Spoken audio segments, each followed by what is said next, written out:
Hey, Surf's Up, Space Ponies. If you're like me, and I know I am, you like Star Wars. Otherwise, you know, there's a lot of stuff on my channel that you probably don't really watch, I suppose, and this would not be one of the videos. So you wouldn't be watching this if you don't like Star Wars, so I'm just going to go under that assumption. Alright, so my wife bought this kit for me at Toys R Us for $20 when we lived in the United States. And this is considerably much more expensive these days. Now, there is hopes that Bandai will release much better Star Destroyer. However, I'm still waiting on that. Now, I just saw that it looks like Bandai is going to be releasing at least a Mecha Collection Star Destroyer, and that's really fantastic. So I just want to show you what is, the disappointments with this kit, and also some improvements. And actually, I'm watching somebody's video right now, Galactic Modeler, and how he went about lighting his kit. And it doesn't look like he's done any modifications or whatever. He's just lighting up the kit as is. Alright, so this kit is by AMT and it is a re-release from the MPC kit that came out, I think, in like 1980 or so. And the original box has really, really beautiful photograph of the Millennium Falcon being chased by a Star Destroyer. And unfortunately, the kit itself does not look as fantastic as it does, the actual studio filming model. And I'm going to show you why. So, for its time, for like 1980, I suppose the level of detail is forgivable for, considering its age.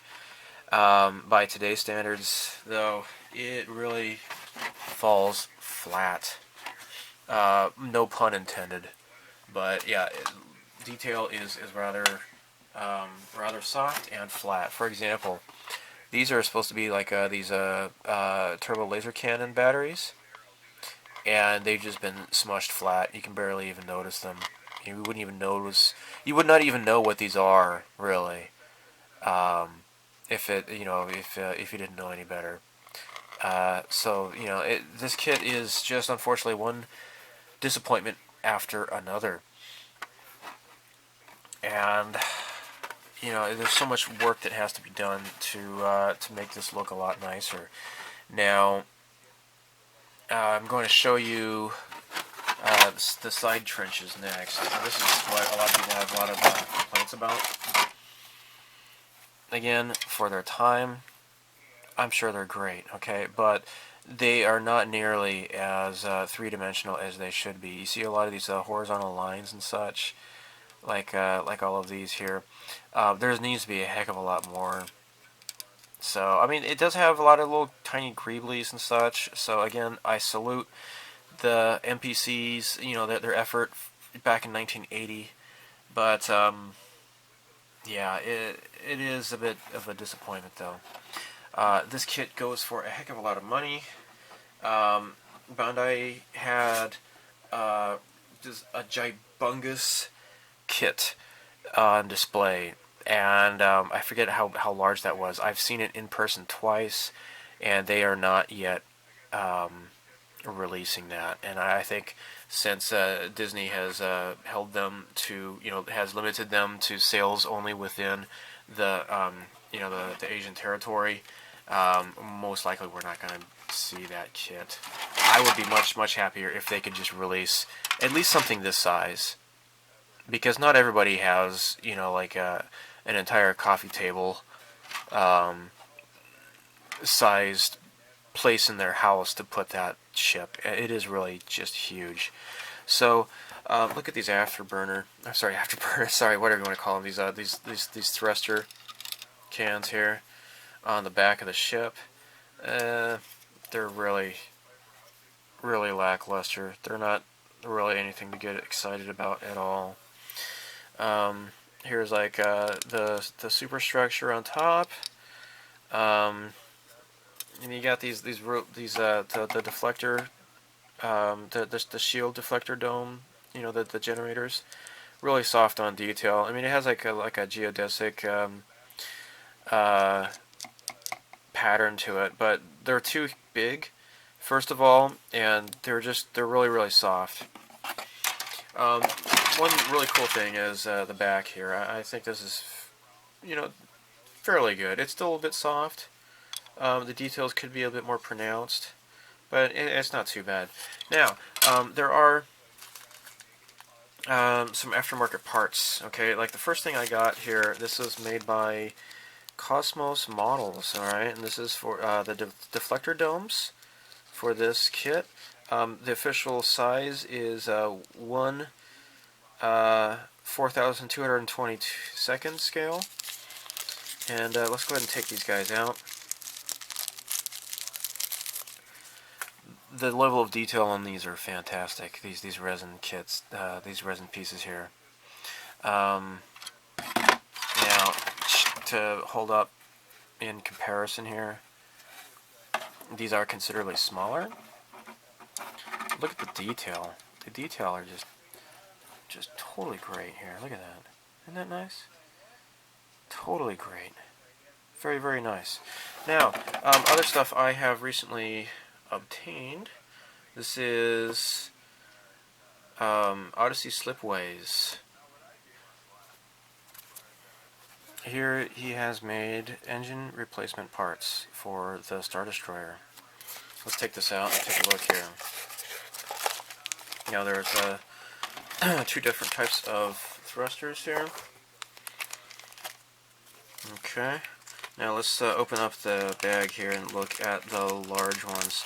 So again, there are 3 large ones and then 4 smaller ones. Okay. Now you'll see the ones that come with the kit. There's completely devoid of any texture whatsoever. They're completely smooth on the outside. There is, you know, adequate detail on the inside, but the outside, the external, is totally smooth. Now take a look here. Okay, again, now this is by Odyssey Slipways. The shield deflector domes are made by Cosmos Models. I picked those up off of starshipmodeler.biz, and these are also available on Starship Modeler as well. So you can see these are really nice. Now, you know, there are 2 different types of Star Destroyer. From the original trilogy, there is the Star Destroyer, the Devastator, is what you see in A New Hope, and the Star Destroyer Avenger, that is in Empire Strikes Back. So the Devastator has like these. They look like those little signs, you know, on like road construction. They're like a little blinking light, you know. They just kind of fold out. There's like 2 different sets of legs. And it looks like there's something like that, like these little flaps that are inside. There's like maybe I think 3 or so. You don't see this at all on the Avenger model. So you know, I'm okay without those. It's gonna be difficult. I'm sure if you have the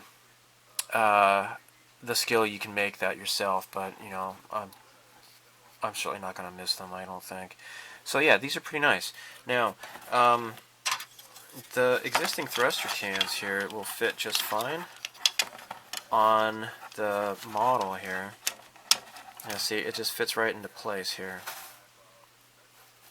Now this does not fit quite right. I think you have to cut this out on the inside here. You need to hollow it out, and then it can maybe fit in here. And if you're going to be lighting this, you want to cut this out anyways, and have an LED coming through here if you're going to be lighting the kit.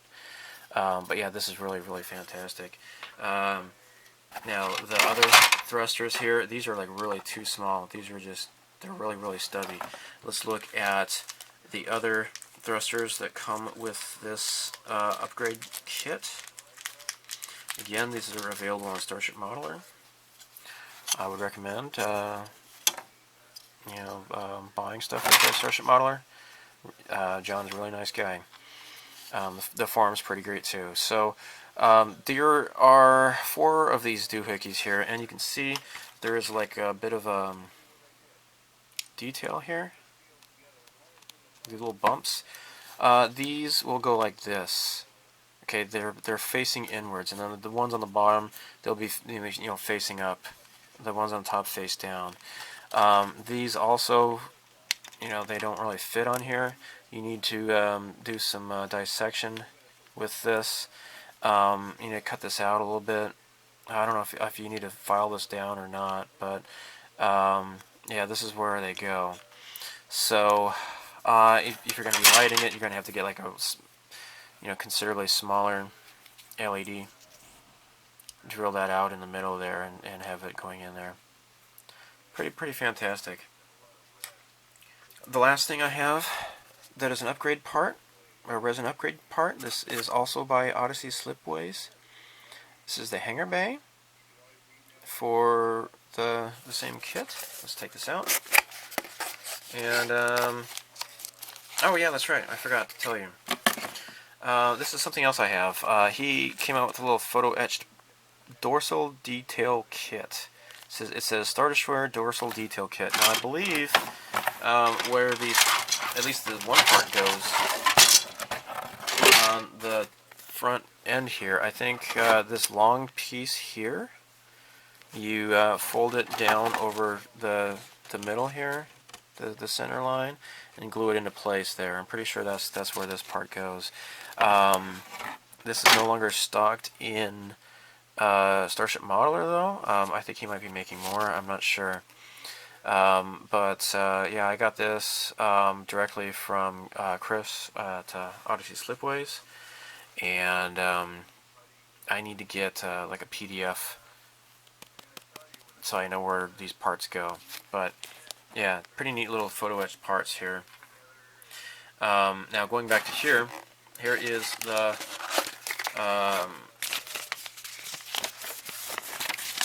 instructions, the instruction booklet, and here's a picture of the actual studio model. But you can see like this crane here, when they're chasing the blockade runner, Princess Leia's ship, the 10T4, and you can see a glimpse of this crane, and this is what latches onto the blockade runner, the Corellian corvette. And so it gives step-by-step instructions on where to put these parts. And it also has some photo etched parts as well. And I believe the crane is a photo etched part itself. So let's take a look at what's inside here.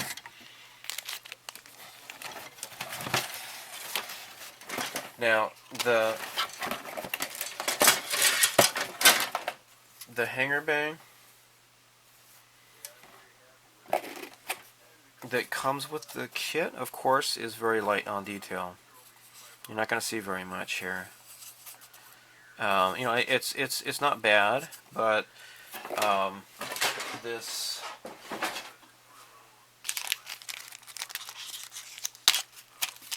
expansion pack here will really bring it to life here. So I'm glad that I never really got around to building this thing, because that way I can make something really worthwhile. I had taken apart some of the parts off of the runners. The kit also has like some really crappy testers paints that they're no good anyways. So they're too old. So you got some little resin pieces here. I'm not sure where everything goes. And the claw, I believe, is this photo etched parts here. Gonna figure out how this goes together, and you have to read the instructions. Not sure where this goes. I don't know. But here you can see how this comes together, like so. And I think this is probably the front here.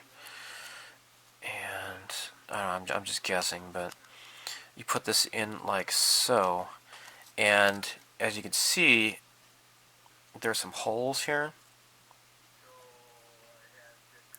And that is really great because if you're going to be lighting it, you can just have the light on the inside, and it comes through these cracks here, and it'll be lit on the outside here. That'll look really fantastic. Just get like a bright blue, I think, and that should light it up. So yeah, this is really cool. Again, I'm not sure where everything goes, but these are really super nice detail. There's not a whole lot of flash. And the injector marks are, they're not bad. Oh yeah, there's like a little peg here. It's got to go into one of these holes here, I'm sure.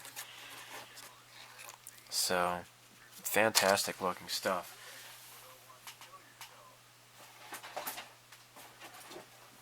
The major problem